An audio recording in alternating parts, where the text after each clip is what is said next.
Assalamualaikum warahmatullahi wabarakatuh. Mari kita lanjutkan pembelajaran kita. Kali ini saya akan menyampaikan terkait dengan tutorial mengirimkan email dengan Google Apps Script. Oke, kadang kita perlu mengirimkan email dari script yang kita buat. Nah, ketika kita mengirimkan email, itu tentu kita ingin agar pengiriman tersebut bisa dilakukan secara otomatis, begitu ya. Oke, saya share screen terlebih dahulu. Saya buat di sini sebuah fungsi bernama kirim email.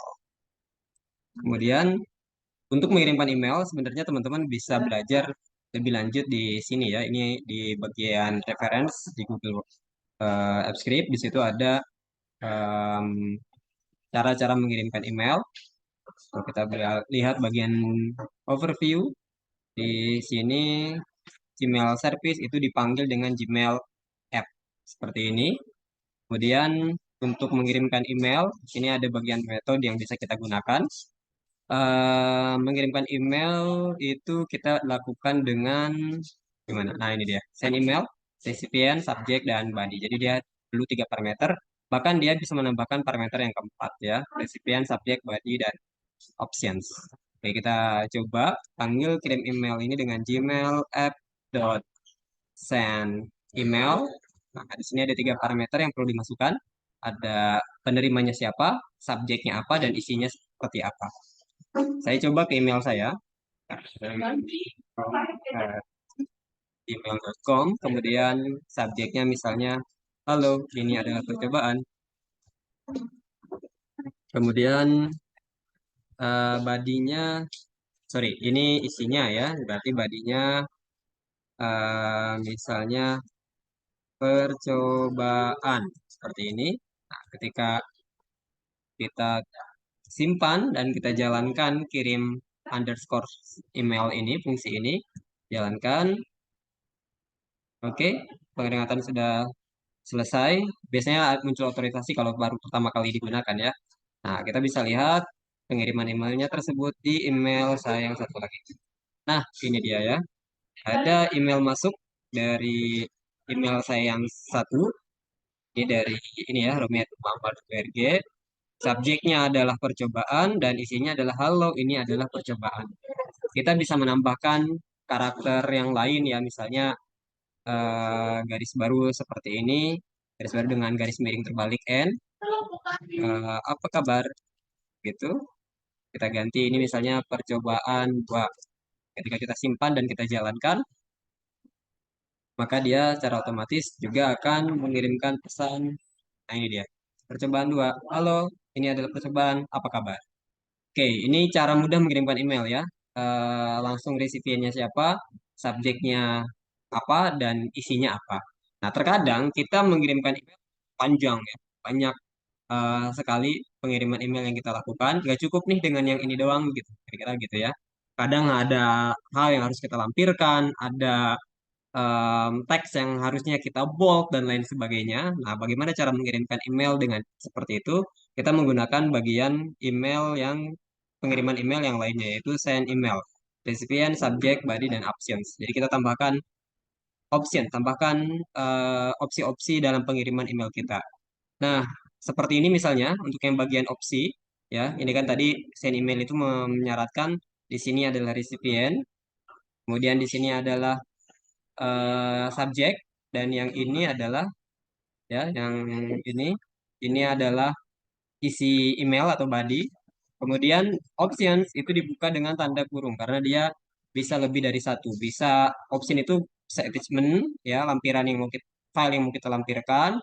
Kemudian misalnya bisa nama itu adalah nama pengirim. Contohnya kalau yang di email sebelumnya di sini nama pengirimnya romi@rumaampal.org. Kita bisa mengganti dengan nama yang lain, misalnya Jacket Engineering atau misalnya yang lain.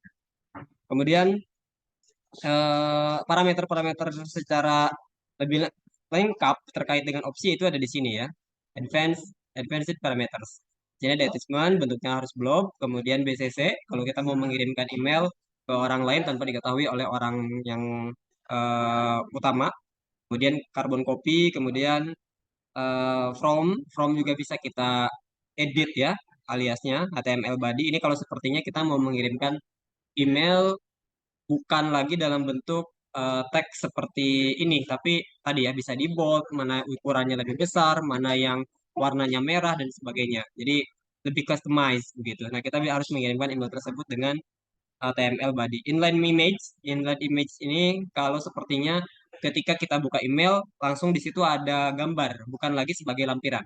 Bukan sebagai lampiran, tapi sebagai gambar. Kemudian name ini tadi ya, ya kalau misalnya kita bisa mengganti nama pengiriman. No reply kalau kita setting supaya email tersebut tidak bisa dibalas. Kemudian ada juga reply itu. Reply itu kalau sepertinya misalnya seperti ini, email yang tadi saya kirimkan, ini kan dikirimkan dari romi@rumahamal.org. Ketika orang ketika orang ngeklik replay, maka secara otomatis dia penerimanya juga akan romi@rumahamal.org. Nah, kita bisa setting penerima emailnya tadi, misalnya, oh jangan ke sini tapi ke admin@rumahamal.org, misalnya begitu. Nah, kita setting itu dengan replay itu tadi. Oke, kita coba terlebih dahulu, misalnya untuk pengiriman dengan penambahan options gitu, dengan penambahan options, misalnya tadi yang awalnya begini, saya tambahkan options, tambahkan koma, kemudian options dengan menggunakan kurung kelawar, ya, kurung kelawar. Saya misalnya menggunakan parameter yang ada. Di sini saya menggunakan misalnya parameter name, menggunakan parameter name.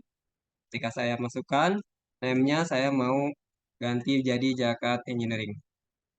Kemudian ketika saya simpan seperti ini misalnya diganti ya, percobaan 3. Jalankan, kirim email, eksekusi selesai.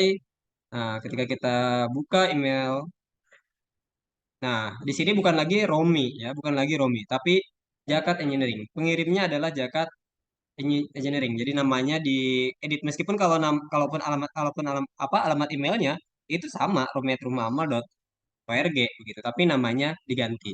Ini bisa dilakukan kalau sepertinya teman-teman mengirimkan pesan gitu ya, tapi lebih official gitu. Misalnya nama lembaga teman-teman yang official begitu dan lain sebagainya. Jadi nama yang muncul bukan nama pengirim email, tapi nama yang disetting gitu. Ini tadi pesannya. Nah, kemudian kita bisa menambahkan yang lainnya dengan menambahkan koma. Misalnya ini percobaan 4 ya. Saya tambahkan misalnya di sini attachment. Saya misalnya di sini tambahkan attachment. Attachment. Nah, attachment ini eh, dia bentuknya harus blob. Jadi sebelumnya kita perlu mendefinisikan terlebih dahulu apa namanya file yang mau kita lampirkan. Di sini sebenarnya ada contohnya. Jadi pertama file yang mau kita lampirkan itu harus didapatkan dalam bentuk blob. Nah, misalnya kita buka drive terlebih dahulu, kemudian saya cari salah satu file yang mungkin bisa dilampirkan. Kayak misalnya ini ya tadi. Em, nah, misalnya ini. Ini sebenarnya bentuknya gambar ya. Jadi bentuknya gambar bisa coba lampirkan dia sebagai file. Berbeda dengan inline image ya, ada lagi sebagai inline image. Nah, kita buka, kemudian kita dapatkan ID-nya. ID ID file itu yang ini. 1RS bla bla bla bla bla, sampai dengan sebelum garis miring. Gitu ya, sebelum garis miring. Nah, kita dapatkan seperti ini, kita masukkan eh, var blob. Ini adalah drive app. Ya, kita panggil drive app kita. Kemudian dapatkan get file by ID. ID-nya adalah tadi yang sudah saya copy. Jangan lupa tanda tanda petik karena ini bentuknya adalah string. Kemudian kita dapatkan dia sebagai blob. Kita ubah dia sebagai blob. Blob itu adalah apa ya? Master dari bukan format umum dalam transfer data kira-kira begitu yang saya tahu. Oke, nah kita punya di sini file yang sudah kita ubah menjadi bentuk blob. Kemudian file yang bentuk blob tadi saya jadikan sebagai lampiran blob. Jangan lupa di sini tambahkan tanda koma ya untuk memisahkan, oh ini parameter name, ini parameter attachments. Di sini tidak perlu tanda koma karena sudah cukup ditutup ya, sudah ditutup. Terakhir begitu. Nah, ketika kita jalankan, oke perlu izin, silakan diautorisasi.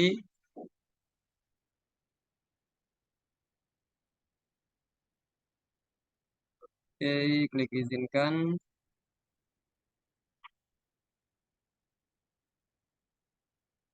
Dan eksekusi selesai, kita cek di email masuk kita. Percobaan 4 ya dari Jakarta Engineering. Di sini, nah ada satu lampiran, ya ada satu lampiran file yang tadi dibuka begitu ya, seperti ini. Nah, kira-kira seperti itu teman-teman terkait dengan terkait dengan options dalam pengiriman email. Kita bisa menambahkan yang lain. Di sini ada BCC, ada CC, ada from, ada HTML, inline image. Inline image ini bentuknya juga harus HTML. Jadi ini harus sepaket dengan HTML body. HTML body. Kita akan bahas kedua hal ini di tutorial selanjutnya. Kemudian kalau name tadi mengubah, kalau no replay, kalau kita tambahkan no replay, dia namanya bukan lagi jadi Jakarta Engineering ya. Namanya bukan lagi jadi Jakarta Engineering. Kita ganti misalnya ini jadi percobaan 5. Kemudian di sini kita tambahkan no replay. Nah, kalau no replay dia bentuknya boolean true or false. Apakah dia diizinkan untuk dibalas atau tidak? Saya tidak izinkan. Jadi saya true. Jangan lupa di setelah block tadi tak tambah tanda koma, simpan, kemudian ketika dijalankan kita lihat nanti email masuk kita percobaan 5. Nah, percobaan 5 di sini bukan lagi dengan engineering, tapi no replay pengirimnya ya. Karena kita menghendaki ini untuk tidak dibalas. Nah, di sininya masuknya ketika kita klik balas, di sini masuknya ke no reply @rumahamal.org. Padahal belum tentu alamat email ini ada. Ketika kita mengirimkan sesuatu dan alamat email yang kita tuju tidak valid, biasanya Google ngasih tahu kalau email tersebut tidak valid. Oke, kemudian yang lainnya, reply itu juga sama. Kalau reply itu kita tinggal masukkan alamat emailnya saja, misalnya ini saya ini ya, karena kalau no reply dengan reply itu tuh bertolak belakang, jadi salah satunya harus dinonaktifkan. Reply itu makanya tadi saya tambahkan di sini tanda komen supaya dia tidak tereksekusi. Reply itu misalnya ke admin@rumahamal.org. Oke, simpan. Ini misalnya percobaan 6. Nah, kita lihat nanti ketika user atau ketika penerima email akan membalas, ya, ketika penerima email akan membalas, kalau tadi di email-email di percobaan sebelumnya, seperti ini percobaan 3, ketika dibalas, dia penerimanya di sini adalah romi@rumahamal.org. Nah, yang di bagian percobaan 6 ini, tadi karena tadi di setting penerimanya adalah admin, ketika user mengklik replay, nah dia penerimanya adalah admin@rumahamal.org, bukan lagi romi@rumahamal.org. Oke, kira-kira begitu teman-teman sekalian terkait dengan pengiriman email, baik dengan menggunakan options maupun tidak. Em, kita akan kita akan bahas lebih lanjut terkait dengan HTML body dan inline image di tutorial selanjutnya. Kalau BCC dan CC silakan teman-teman eksplorasi sendiri. Wabillahi taufiq wal hidayah. Assalamualaikum warahmatullahi wabarakatuh. Semoga bermanfaat.